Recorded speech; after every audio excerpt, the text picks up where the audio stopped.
my name is Jenny Armstrong, and I'm going to be giving the persuasive speech.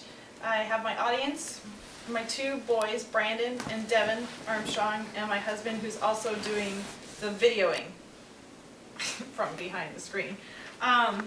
Today, I'm going to be talking to you guys about judgment. How does God judge us? Is it based on us making the right decisions or allowing sin in effort to make everyone happy? The point is significant in regards to criminal investigations and its progression to prosecute an individual for committing a felonious crime such as murder, rape, robbery. It does not end with the investigation. There's more to it than just that. The emphasis is on the courtroom and actually how you get the evidence. The jurors, the judge, and those testifying and how they look at all the evidence that has been presented to them. God says in Exodus chapter 24, verse 20, we should take an eye for an eye. But we violate God by taking that and being afraid to prosecute people in the way that they should be prosecuted. Basically, we have become a society that is scared to do anything about it. We have to put on our little white gloves and make sure that everything is right in the right and proper spots. Remember these two words, not guilty and innocent.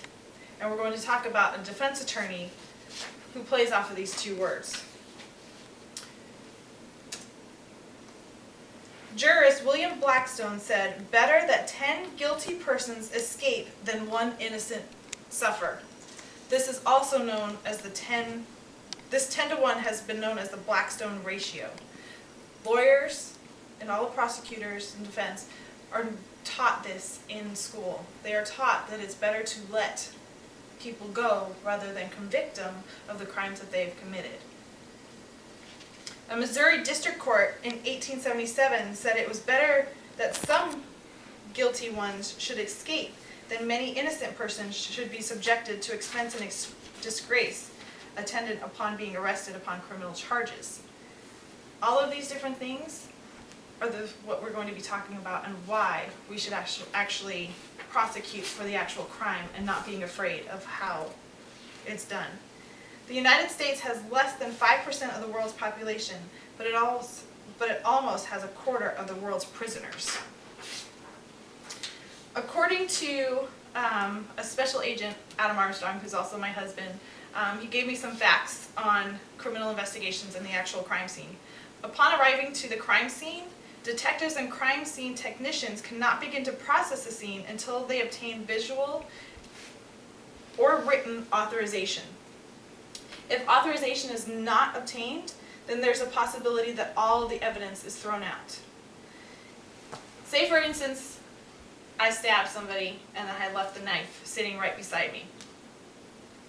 If you go in to go grab that knife just to move it so you can move the body, that evidence is not there anymore because now there's other fingerprints and everything else on top of it. And that information is now being thrown out because it was not disposed of properly. Proper documentation of the scene also is important.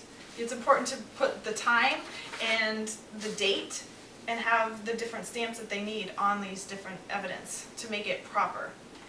The collection of evidence has got to be clean. There's no mistakes at all. Otherwise the judge, the jurors, the prosecutors could tear them apart. The big case that we know of is the O.J. Simpson trial.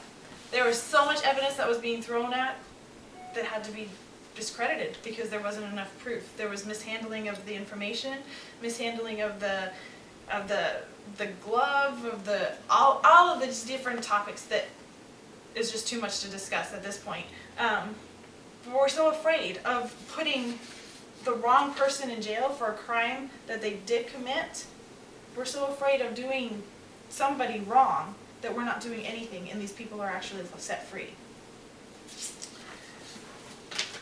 The 95% rule for criminal offenses, 51% civil offenses, the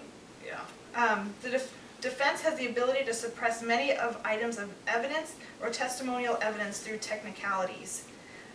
We should not be just looking and making sure that everything is properly documented. Yes, that is important, but we also need to make sure that these people go to jail when they've done something wrong.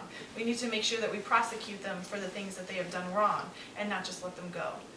God says that the wrong shall be persecuted and should be punished. We need to make a stand for that and change the way that things go. Thank you.